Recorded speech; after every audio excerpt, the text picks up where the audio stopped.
पावकानः सरस्वती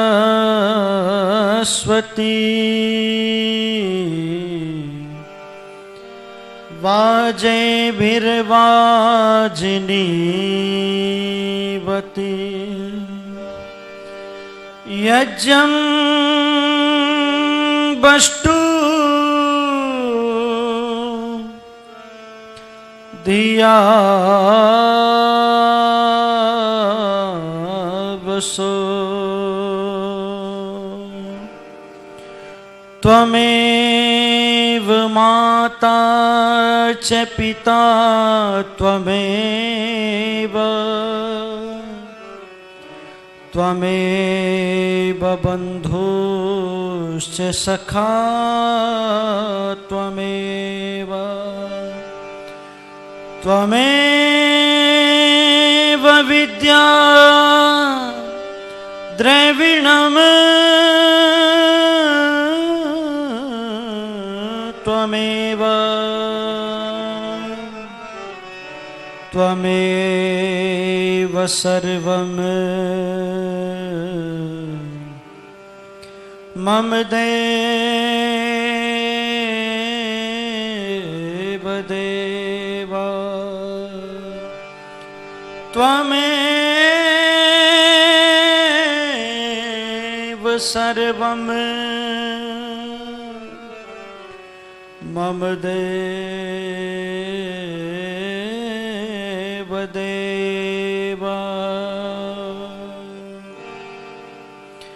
अंतर्यामी नाथ तुम जीवन के आधार जो तुम छोड़ो बाह तो फिर कौन लगाए पार। श्वास श्वास में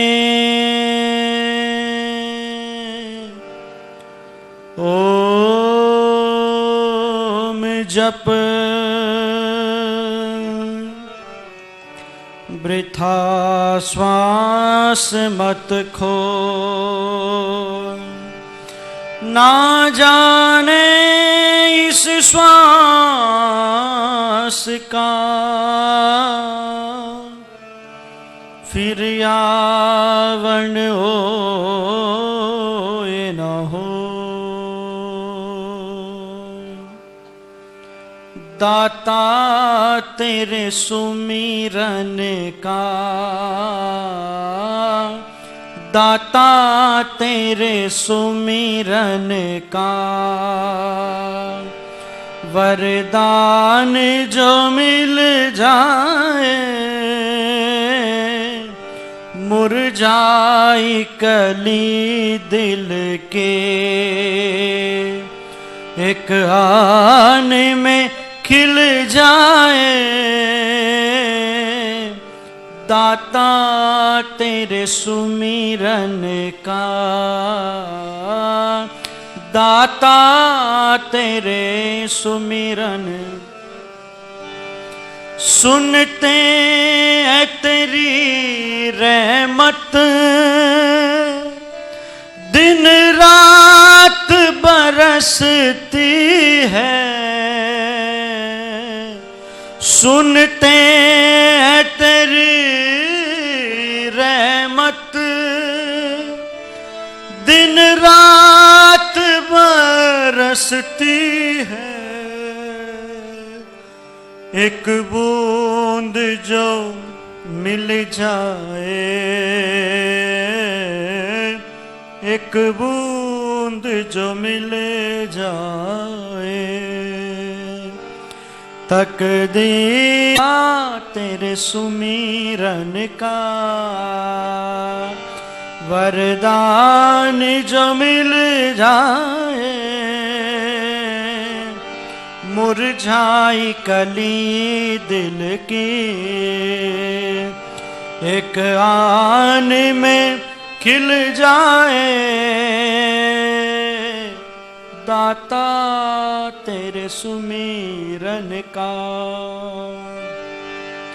ये मन बड़ा चंचल है, चिंतन में नहीं लगता, ये मन बड़ा चंचल है, चिंतन में नहीं लगता, जितना इसे समझाऊं, जितना इसे समझाऊं, उतना ही मचल जाए, दाता तेरे सुमिरन का। हे नाथ मेरे मन की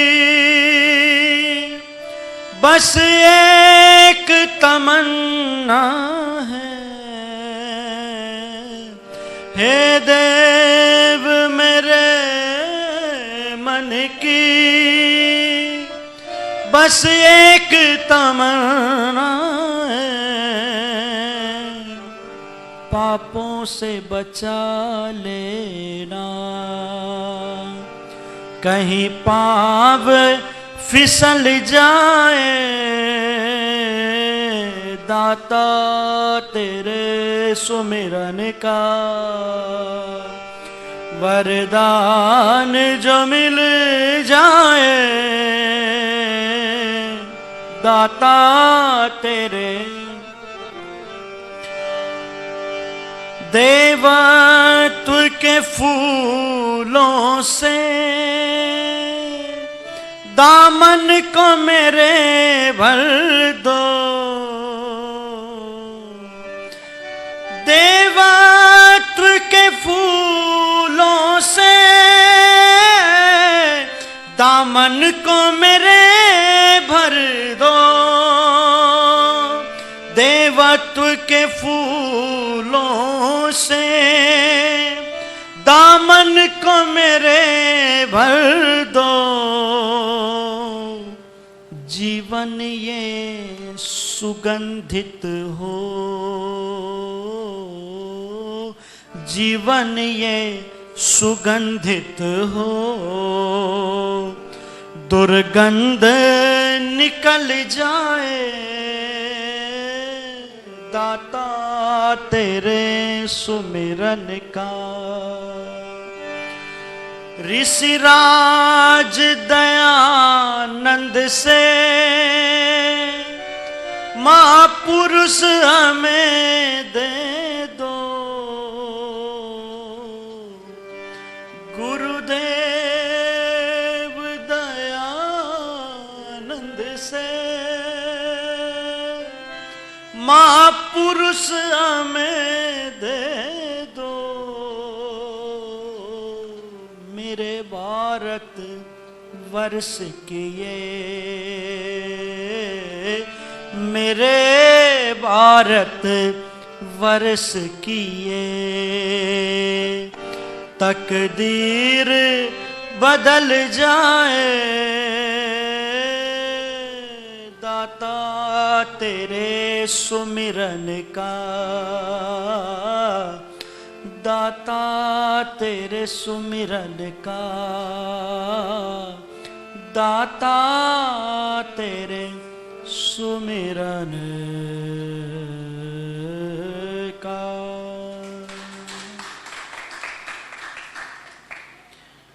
इस आर्य समाज के पवित्र मंदिर में उपस्थित आदरणीय हमारे सत्यनारायण जी, कैलाश जी, त्रिलोकी जी, आर्य समाज के समस्त सहयोगी जन, पूजा के योग्य वंदनीय पूजनीय मातृशक्ति, उपस्थित धर्म प्रेमी बंधु, सामवेद में एक मंत्र आता है, मां प्रगाम पथो वयम मां यज्जात इंद्र सोमिना मानतः स्थूर नो अरातयः। इस मंत्र के अंदर 3 उपदेश मानव को दिए हैं और तीनों उपदेश बड़े अनुकरणीय हैं। एक उपदेश दिया कि सत्य सनातन वैदिक धर्म का जो मार्ग है उस मार्ग को मत छोड़ देना।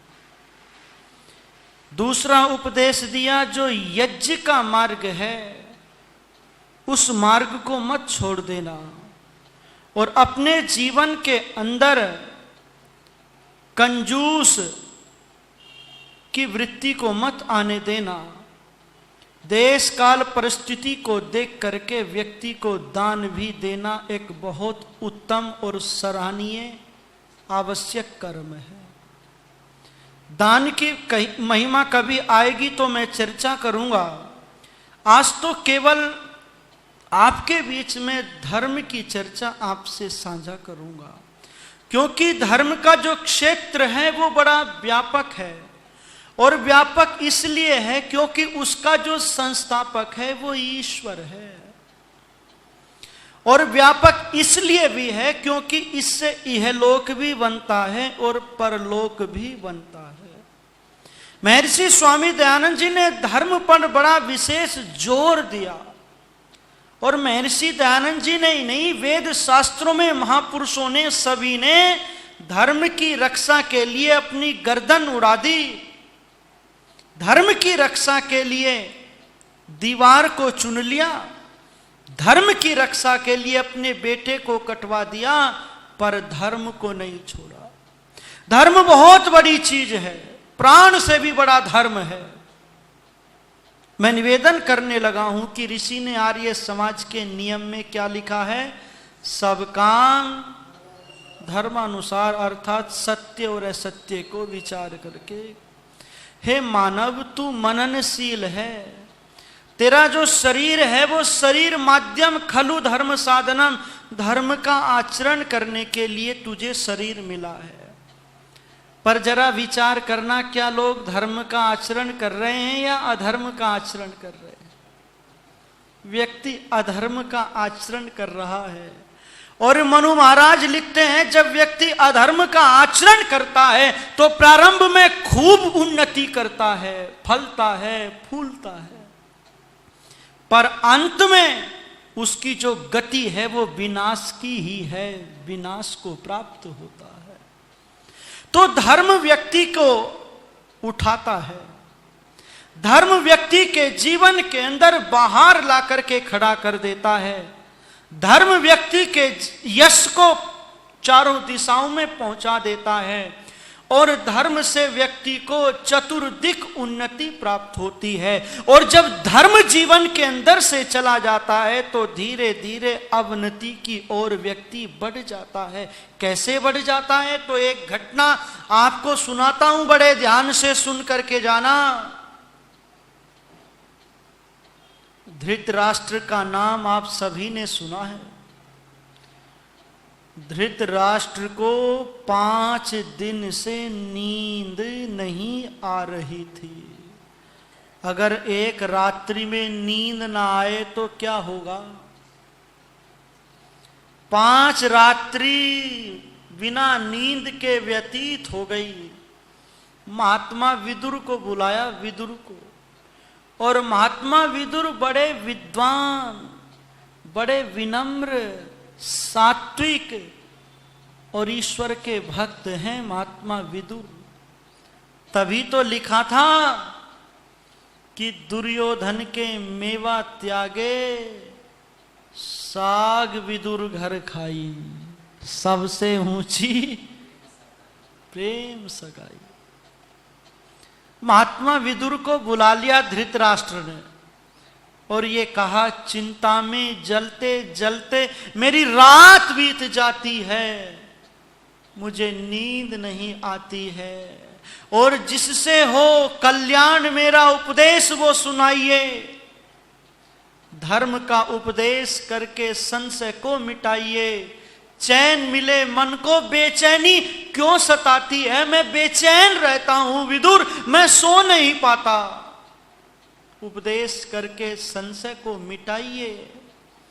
तो महात्मा विदुर ने कहा, सुनो राजन, किन किन कारणों से व्यक्ति को रात्रि में नींद नहीं आती है, मैं वो कारण गिना रहा हूं। राजन आप देख लीजिएगा आपके जीवन के अंदर कौन सा कारण घटित हो रहा है। ये कारण मेरे और आपके जीवन में भी घटित होते हैं, इसलिए कह रहा हूं, बड़े ध्यान से सुनना विदुर और धृतराष्ट्र की बात। ये कहा विदुर ने कि सुनो, कौन कौन व्यक्ति नहीं रात्रि में सो पाते। जिसका विरोध किसी शक्तिशाली से हो जाता है वो व्यक्ति रात्रि में नहीं सो पाता।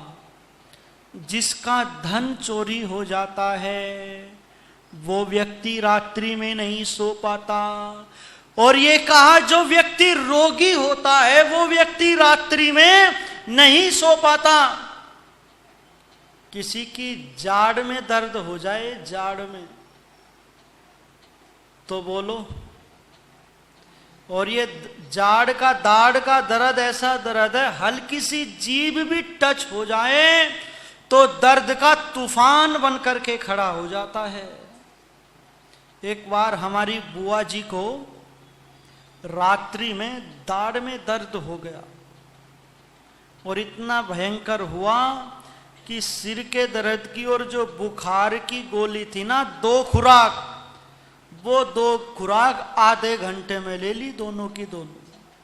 क्योंकि आदमी को इतना परेशान कर देता है दाढ़ का दर्द।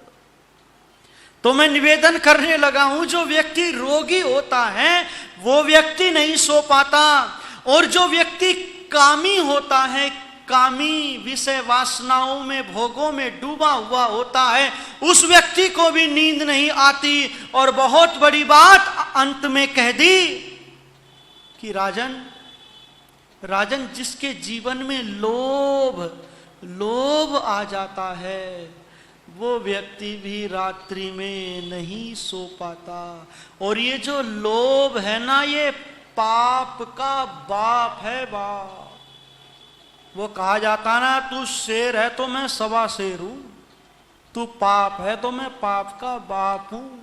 ये लोभ जीवन के जब अंदर आ जाता है तो इस लोभ के बस में होकर के व्यक्ति क्या नहीं करता, सब कुछ कर देता है। 2 भाई थे, एक भाई की तो शादी हो गई थी, माता पिता थे नहीं, माता पिता के सानिध्य में बड़े भाई की तो शादी हो गई, छोटा भाई रह गया, माता पिता चले गए, गुजर गए, उसकी शादी हो नहीं रही थी। बड़े भाई के जीवन में लोभ आ गया, लोभ, इसकी शादी तो नहीं हो रही पर कहीं से लेकर के आ गया तो तेरे हाथ से आधी जमीन जाती रहेगी, आधी जमीन। तो उस भाई ने बदमाशों को पैसे दे करके अपने सगे भाई को मरवा दिया। तो जीवन में जब लोभ आता है तो व्यक्ति क्या नहीं करता, लोभ के वशीभूत होकर के बड़े से बड़े पाप को करने के लिए तैयार हो जाता है। मैं निवेदन करना चाहता हूं, धृतराष्ट्र के जीवन में भी लोभ आ गया, लोभ। और कैसा लोभ, क्या ही अच्छा हो ये मुकुट मेरे बेटे दुर्योधन को ही मिल जाए। आपने देखा होगा रात्रि में मुकुट को सहलाते रहते हैं धृतराष्ट्र। और आगे चल करके जब आप देखेंगे इसी लोभ का नजारा दुर्योधन के जीवन के अंदर भी आपको देखने को मिलेगा। योगी राज कृष्ण जी महाराज महाभारत के युद्ध को रोकना चाहते हैं, उस विनाश को रोकना चाहते हैं। दुर्योधन को समझाया, दुर्योधन भाइयों में शत्रुता अच्छी नहीं लगती है। अगर तुम में मित्रता हो जाए तो पूरा पृथ्वी का साम्राज्य तुम्हारा है, भूमि तुम्हारी है। ओ दुर्योधन मान जा मेरे भाई, मान जा। क्यों करता है तू ऐसा? देख, तू पूरा राज्य नहीं देता तो आधा राज्य दे दे, और आधा राज्य भी नहीं देता दुर्योधन तो कम से कम 5 गांव तो 5 पांडवों को दे ही दे, इसमें ही गुजर कर लेंगे। तब वो अभिमानी दुर्योधन बोला था, केशव 5 गांव की बात करते हो? सुई की नोक जितनी भूमि में टिकती है उतनी भूमि भी बिना युद्ध के देने के लिए तैयार नहीं हूं। तो कृष्ण जी ने कहा, दुर्योधन तू धर्म को नहीं जानता। बोले धर्म को जानता हूं, उसमें मेरी रुचि नहीं है। मैं अधर्म को भी जानता हूं, समझाने की कोशिश मत करो, उससे मेरी निवृत्ति नहीं है। और देखो, ये जो धर्म है ना, ये सबको अच्छा नहीं लगता। जो भूखा व्यक्ति होता है, जो मूर्ख होता है, जो लोभी होता है, जो डरा हुआ होता है, जो आलसी होता है, जो अभिमानी होता है, उसको धर्म का मार्ग अच्छा नहीं लगता है। तब महाभारत की वो पंक्तियां याद करने योग्य है कि धर्म एव हतो हंति धर्मो रक्षति रक्षिता। धर्म की रक्षा जो व्यक्ति करता है, धर्म उसकी रक्षा करता है, और जो धर्म को मार देता है, बोलो मरा हुआ धर्म एक दिन उसको मार देता है। रथ के पहिए धसे रेत में, वीर कर्ण घबराया, ठहरो ठहरो अर्जुन जोरों से चिल्लाया। ये कहा जब रथ युद्ध करते हुए कर्ण का रथ का पहिया रेत में धस गया था, तो कर्ण नीचे उतर करके बोला, ठहर जाओ अर्जुन, ठहर जाओ, मेरे रथ का पहिया रेत में धस गया है, एक बार मैं इसको निकाल लूं। 2 मिनट अगर तुम रुक जाते तो अपना शौर्य दिखा देता, मुरली वाले के सम्मुख अर्जुन का शीश गिरा देता। अर्जुन 1 मिनट रुक जाओ, मैं रथ के पहिए को निकाल लूं, एक बाण में तेरा काम तमाम कर दूंगा, रणधीरों में अपना नाम करूंगा। तब उस समय पर अर्जुन ने कहा था, कर्ण आज धर्म की याद आई है, आज धर्म की दुआई दे रहे हो, तुम्हारे मुख से धर्म की बातें अच्छी नहीं लगती हैं। तुमने मेरे भाई मजले भीम को जहर दे करके नदी में उसकी लाश को फेंक दिया था, तुमने भरी सभा में द्रौपदी का अपमान किया था, तुमने वरनाभे के महल में आग लगाई थी, और कल परसों की बात है जो मैं भूला नहीं हूं, तुम 7 महारथियों ने मेरे अभिमन्यु को निहत्थे को मारा था। बस उसी बात को सुनकर के भुजा फड़क उठी और चमचमाता नकुला पहना बाण कर्ण के ऊपर छोड़ दिया, और कर्ण वहीं पर मृत्यु को प्राप्त हो गया, विनाश को प्राप्त हो गया। मैं निवेदन करने लगा हूं कि धर्म बहुत बड़ी चीज होती है। ये धर्म व्यक्ति के जीवन के अंदर जुड़ा हुआ है।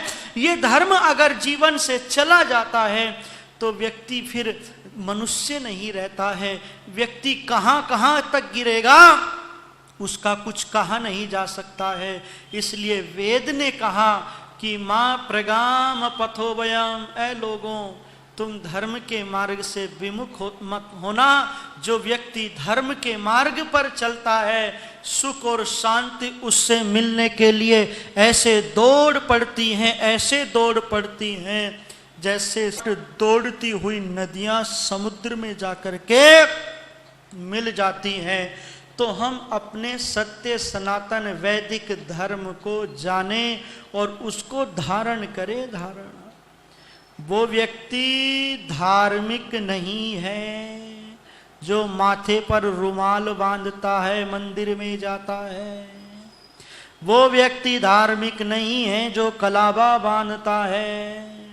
मैंने बहुत सारे लोगों को देखा है जो मंदिर बाहर गए मंदिर में, और मंदिर से बाहर निकलते ही दुनिया भर की झूठ, दुनिया भर की बेईमानी उन लोगों को करते। व्यक्ति दिखावा ज्यादा करता है, दिखावा।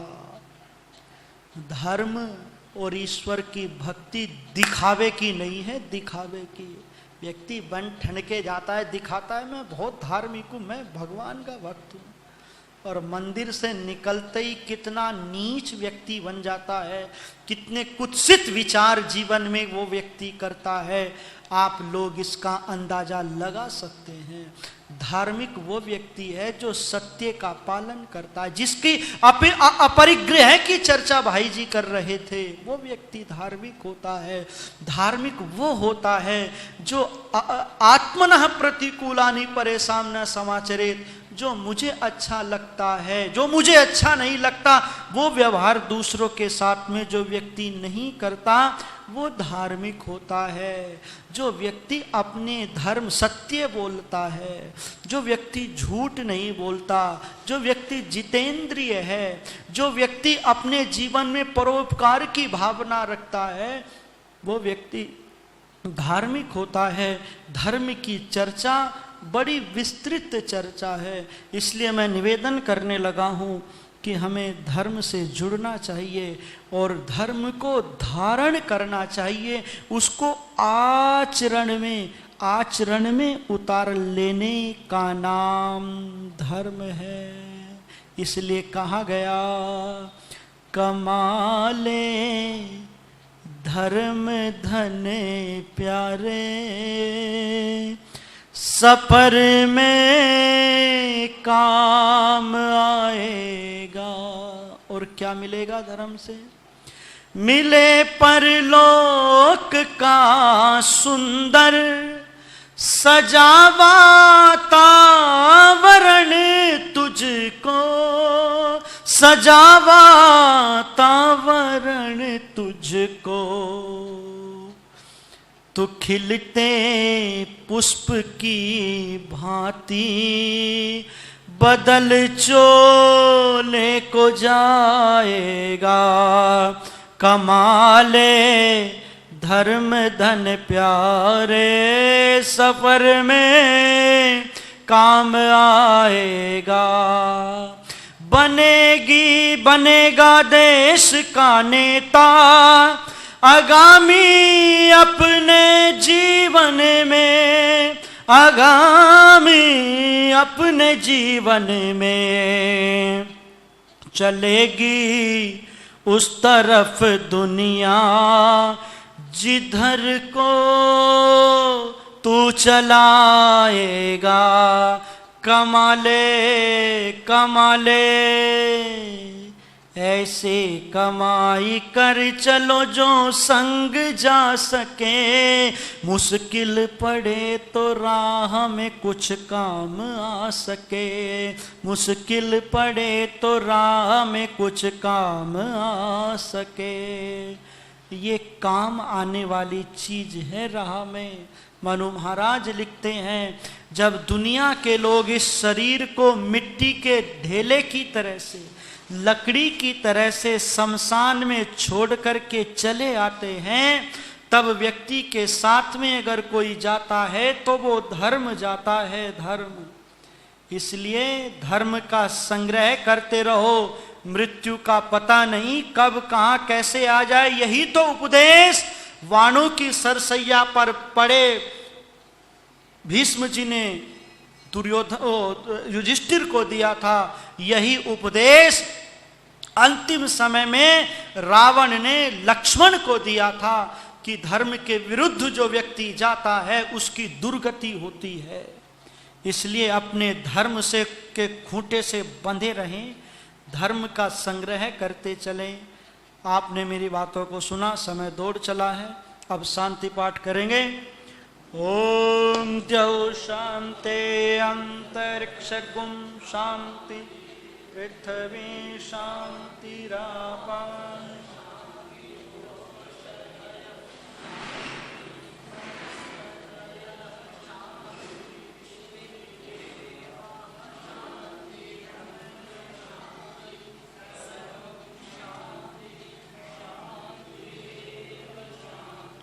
सामा शांतिरेधे।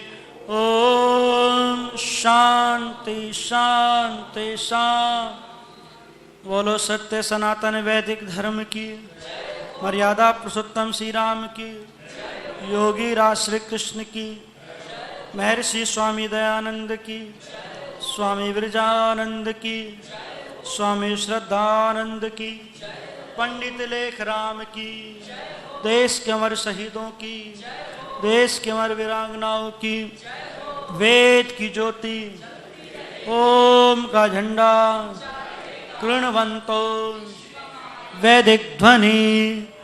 ओम।